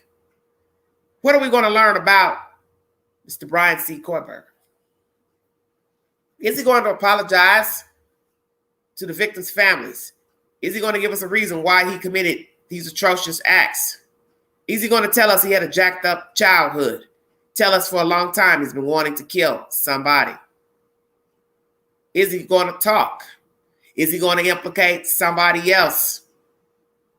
Is he going to try to remain in Pennsylvania and not be extradited back to Idaho? And if he's done his homework thoroughly, he knows the laws in that general population where he lives, demographics. So he knows Idaho has the death penalty. He should know that.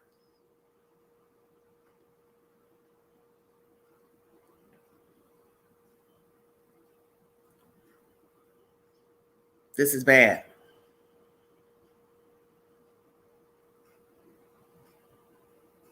This is real bad. Because as I was listening to those tapes this early morning, it's one thing one of the men was saying in there. Think about the other John Wayne Gacy. I believe this was his defense attorney speaking. Former defense attorney. Basically saying, you may have Gacy, you may have even put him to death, but he ain't the only one out there. You see, that's what I was thinking about before this thing was apprehended. While you're out here looking for the Idaho 4 killer, there's somebody else walking in his footsteps, trailing along beside him, perhaps.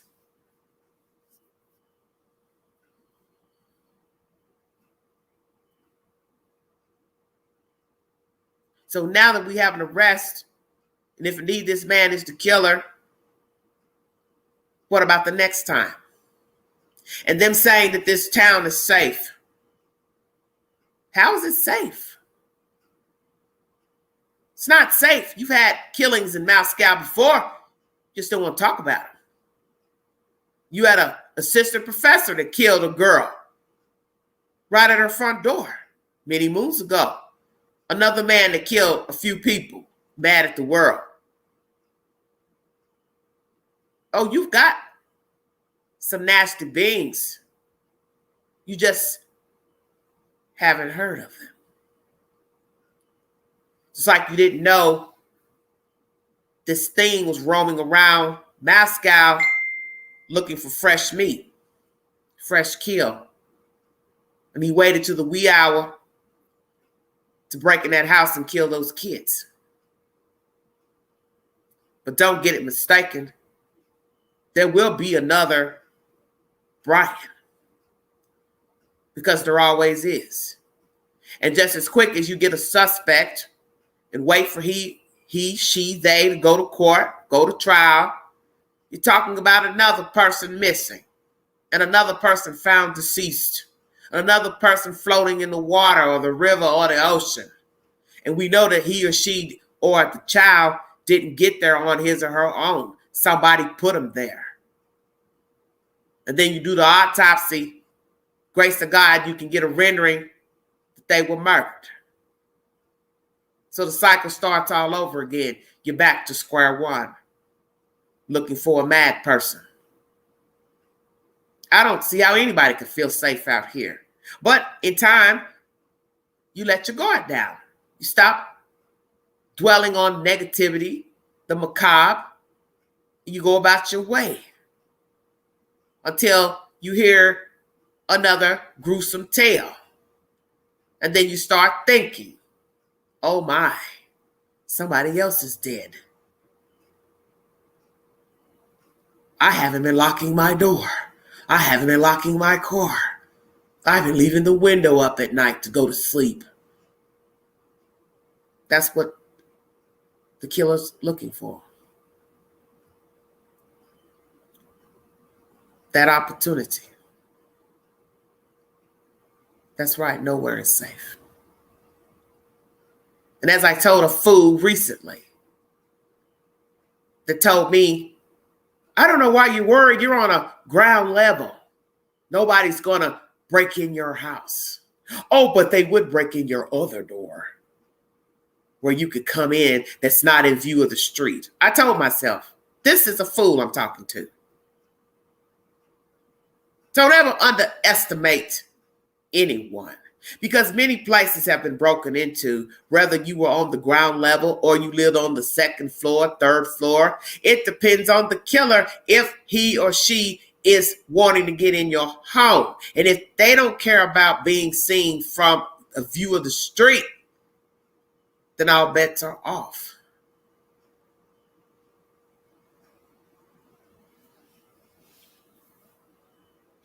Have no idea.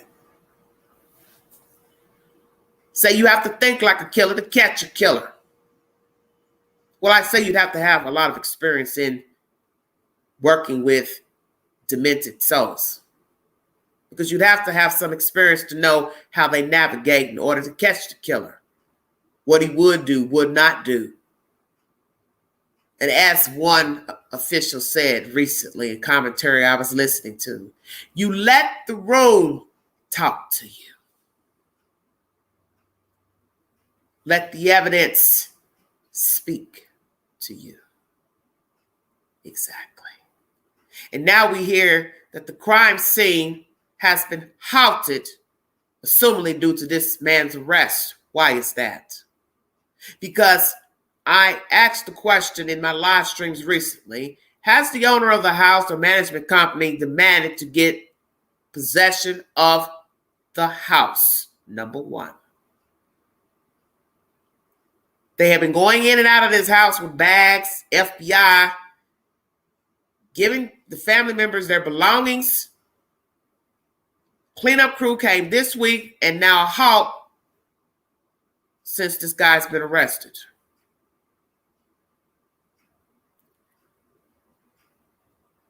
Why did they halt cleaning the house? Very suspect to me. Did they learn of something in his commentary talking to the police? And why did he make that comment? Have you arrested somebody else? What does that mean? Is that a ruse to lead them to think that, one, they have the wrong guy, two, he has a co-conspirator, three, make their heads go wild, four, all of the above?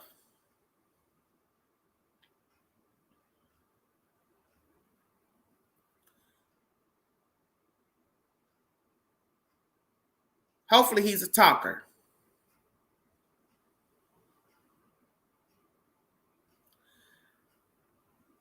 Hopefully he's a talker. He will start to ramble at the mouth and start giving out information to a motive, how he came to choose these kids, if he had a co-conspirator, how long he's been thinking about killing these kids. Did he lie in wait? Did he stand outside the house or break in while they were gone? Or hell, just walk in while they were there? I don't know. But I look forward to the information, and I pray that he talks. But if he knows the law, he'll keep his mouth closed, and he will leave them wondering how he came to pick the Idaho 4.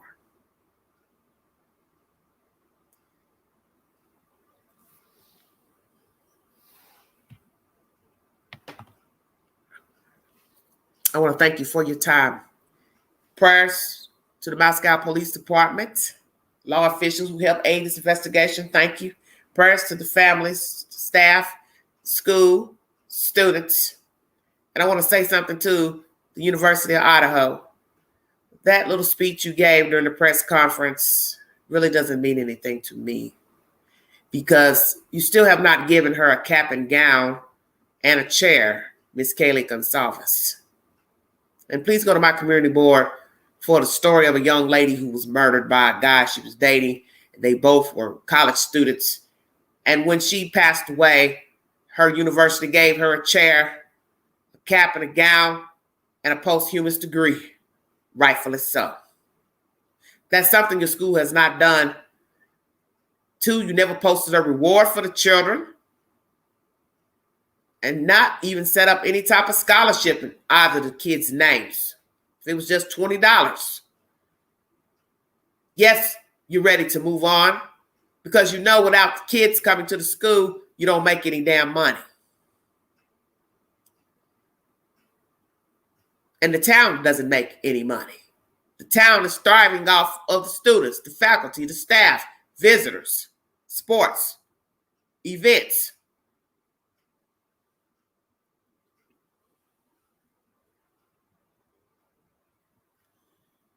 So I didn't really appreciate your commentary during the press conference. It was ill-serving to me. Because if I didn't know any better, I'd say you're very glad they found the killer. As you should, of course. But you're ready to push studentship at this university. You're ready to pump up this school as a safe place to go to school. But Mr. Bryan has showed you, sir, that Moscow is not safe.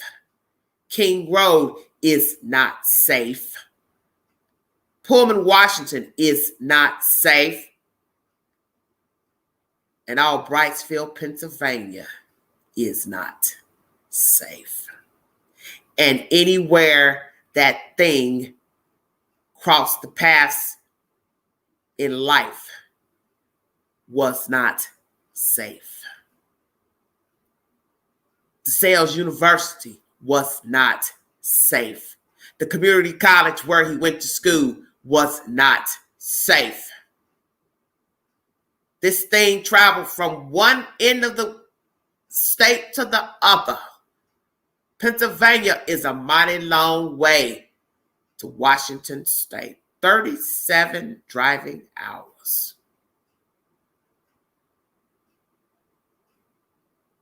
And he chose Moscow, Idaho as his killing grounds. So you better hope that Mr. Bryan has not chose anywhere between Pennsylvania and Washington as another playground. Stay woke. Because what did I tell you? Easier to go from place to place killing people as to go undetected. But where this one messed up, he drove his car there. to the scene or near the scene of the crime. That's how he got caught. Plus leaving his DNA. If you'd like to donate to this great network, $ DeGangie, 129 Cash App, all stickers and chat to welcome during the live stream. Thank you so much for following the content. I will bring you an up-to-date commentary and information pertaining to the arrest of Bryan C. Kohberger. The next stream, we will dive into the mind of this thing and how it came to be, and pray that we will get information of who he is, who his parents are, how he was raised, his disposition, his thought process. And I'd like for that person that spoke up about whatever he said at the school that turned people off, I think you need to elaborate on what exactly did he say. Is he a racist? Is he a woman hater? Is he an incel? Is he a serial killer? Has he killed before? And hell, who skinned that damn dog back in November? How about that? Because they say they start with animals. Fire setting, bedwetting. Was he a bedwetter as a child? Did he mistreat animals as a child? Was he mistreated as a child? Sustained trauma as a child? Did he hate his mother? Thank you for joining me. You have been listening to The Vault. Happy New Year, everybody. Please be safe.